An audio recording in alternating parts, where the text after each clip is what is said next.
Hala neyine güvenemeyse bir felek, yıllar boyu çektirdiğin yetmez mi vay? Ben hasret koydum bir yar uğruna, gözyaşımı döktürdüğün yetmez mi vay? Aman aman aman aman aman aman aman aman aman aman yan.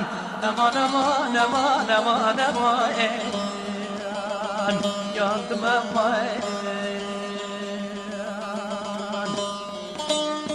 Ben hasret koydum bir yar uğruna, gözyaşımı döktürdüğün yetmez mi vay ay? Aman aman aman aman aman aman aman aman aman aman yan. Sana yetmez mi, sana yetmez mi?